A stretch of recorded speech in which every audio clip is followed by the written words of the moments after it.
ጥሩ አላረገም።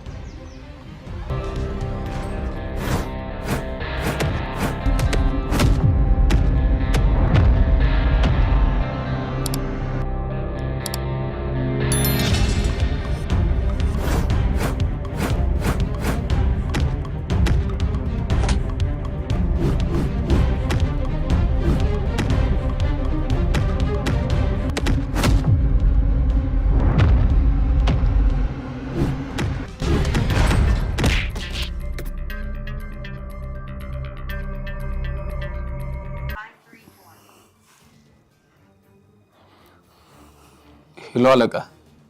ያዛችኋት? ልጅቷ አምልጣለች አለቃ። የት ነህ? ከአዲዋ ጋር ነው ያለሁት አለቃ። እኔ ከአዲ አይደለሁም። ይዛት ነው? እሺ ይዣት እመጣለሁ አለቃ። ተው እንጂ መድብል፣ ግዴታ እኮ ነው። እኔ እናንተ የልብ ወዳጆች ነን። በመካከላችን ምንም አይነት ምስጋና አያስፈልግም። እንግዲህ አንተም ጠላቶች ሆነዋል። ራስን ጠብቅ። አታስቡ፣ እኔን ማንም በቀላሉ አያጠቃኝም።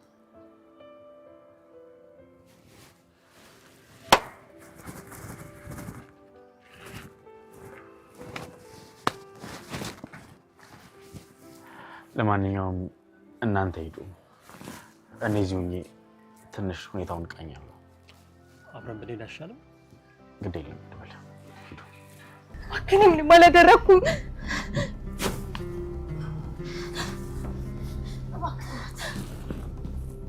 ሄሎ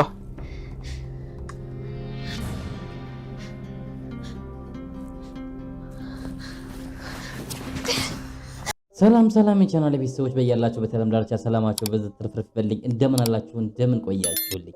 እንደው ዛሬ በክፍል 96 ተመልሼ ከች ብዬላችኋለሁ።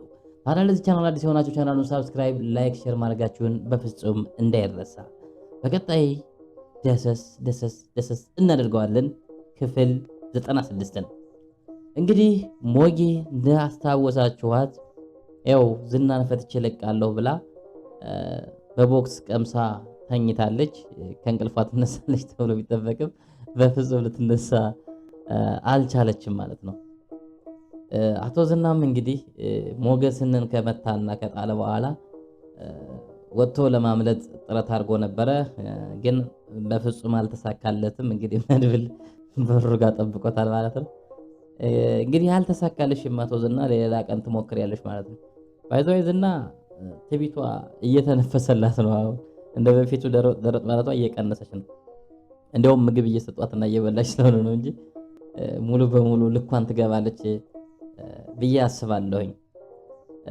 ሞጌ እስካሁን ልትነቃ አልቻለችም። እንግዲህ ዳጣም ከኋላ ኋላ ድርሻዋን ተወጥታለች።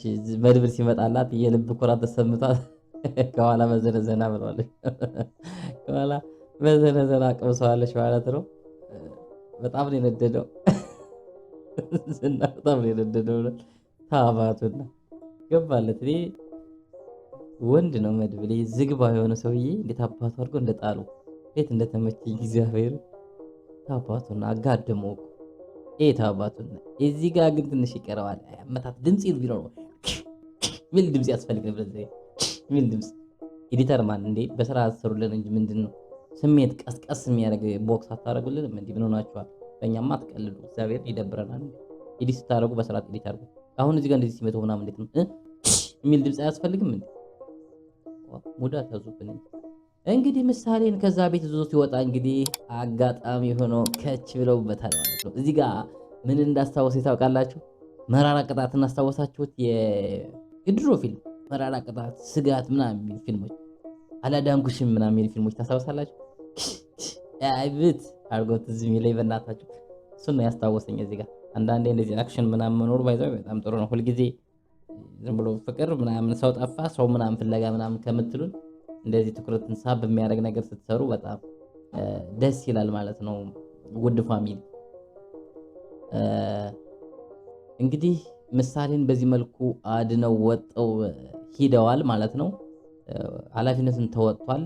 ነገር ግን ማህሌት እንደዚህ አድርጎ ቢወስድም ይሄን ሰው ያመጣችው ማለቴ ምሳሌን አውጥቶ ቢወስድም ይሄን ሰው እንግዲህ ይሄን ስራ እንዲሰራ ያመጣችው ማህሌት ነበረች። እዚህ ቀደም የማህሌት ወዳጅ ሆኖ እነ ቅድስትን ያሳድድ የነበረ ሰው ነው።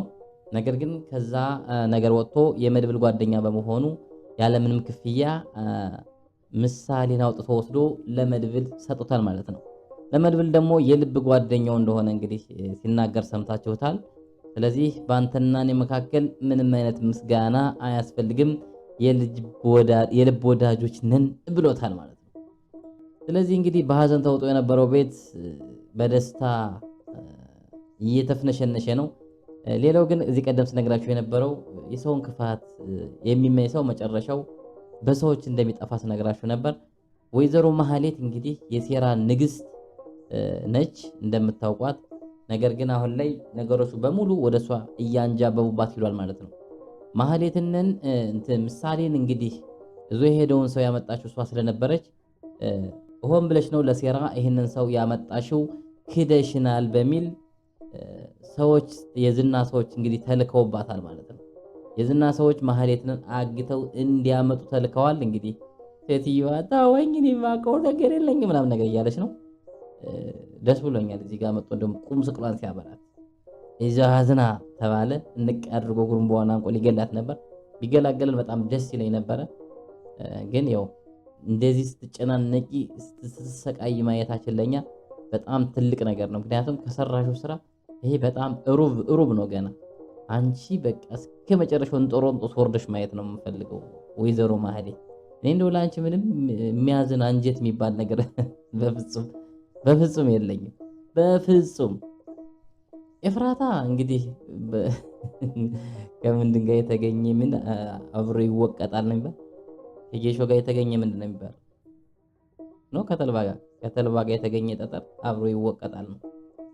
ኤፍራታ እንግዲህ እዚህ ጋር የምታተርፈው ምንም አይነት ነገር የላትም። ከማህሌት በሚንጠባጠብላት ገንዘብ ህይወቷን መምራት የምትፈልግ ነች። ግን አሁን ወደ እሷ እየመጣው ያለው ነገር በጣም ከባድ ነው። እሷንም ጨምሮ ሊያጠፋት የሚችል ነገር ነውና ዝና ያለበትን ቦታ ከጠቆምሽ አንቺን ይተውሻል፣ ምንም አንቺን የሚፈልጉበት ምንም ምክንያት የለም እያለቻት ነው። ነገር ግን እሷ ዝናን እንኳን በጠቁምና ዝና እንኳን ቢገኝ እኔን አይለቁኝም እያለች ነው ማለት ነው። ኤፍራታ አይለቁሽ ይችላሉ ከማህሌት ጋር እስከተነካካሽ ድረስ ገና ማህሌትን እስከተከተሽ ድረስ ያጠፉሻል። በምንም ታምር አይለቁሽም ማለት ነው። ሌላው እንግዲህ መርዞ ደላላው ነው። መርዞ ደላላው በቸኩል ጊዜ ከድለላ አትወጣም። ምንም ይሁን ምንም ድለላ ነው በቃ። ምንም ይሁን ምንም ድለላ በቃ። ልጅቷ ያለችበትን ለመጠቆም ራሱ ኮሚሽን፣ የሆነ መንገድ ለመጠቆም ኮሚሽን። እንደዚህ ጋር ባይዘው ተማሩበት። ደላላ ዋናው ኮሚሽን ነገር ያገኘ እንጂ ምንም ቢሆን ከመሸጥ ከመደለል ወደ ኋላ እንደማይል ተማሩበት። እንዲሁ እንደዋዛ ብታዩት ነገር አይደለም ባይዘው። እንደውም የደላላ ደግ የሰራ ይሄንን አየሁ። መጀመሪያ መንገድ አስቀይሶ ጠላትን ሲሸውድ ለመጀመሪያ ጊዜ ነውና ደላላን ስታምኑ በልኩ አድርጉት ለማለት ነው ወዳጆቼ።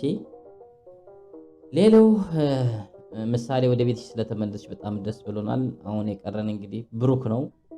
ብሩክ ሲነሳ ግን እኔ ብዙ ነገር ደብሮኛል። ምክንያቱም እኔ ብሩክ በሌላ ቻናል ላይ እንግዲህ በራሱ ቻናል ላይ ቀርቦ እንዳያችሁት ከምሳሌ ላይ አልወጣሁም። ነገር ግን እንደዚህ አይነት ጥያቄዎችን ካሜራ ላይ መመለስ አልፈልግም ነበር። ግን ይሁን ካላችሁ ችግር የለውም። እኔ ጸበል ሄጄ ነው የቆየሁትኝ።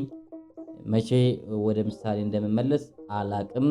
ከምሳሌ ግን አልወጣሁም ብሏል። ግን እኔ ሙሉ በሙሉ አላመንኩትኝም። ይሄ የተመልካችን ክብርም ላለመንካት ወይም የድራማውን ቲሙን እንዳይደብራቸው ለማድረግና ሰው እሱ ከሌለ በሚል እንዳይደብረው ስለፈለገ ነው እንጂ በእርግጠኝነት እሱ ሙሉ በሙሉ ድራማው ላይ እንዳቋረጠ ነው የሚያሳየው። ምክንያቱም እንደዛ ባይሆን ኑሮ ካሜራ ኖረ አልኖረ ቢናገር ምንም ያን ያህል የሚደብረው ነገር ይኖራል ብዬ ተስፋ አላደርግም። ነገር ግን ያጋጥማል እንደዚህ እኔ ምክንያቱም እዚህ ቀደም ብዙ ፊልሞች ምናምን ነገር ሰርቻለሁ። በፊልሞች መካከል ባለመግባባት፣ በክፍያ፣ በተለያዩ ምክንያቶች ሳንግባባ ስንቀር ተዋናዮች አቋርጠው ይወጣሉ።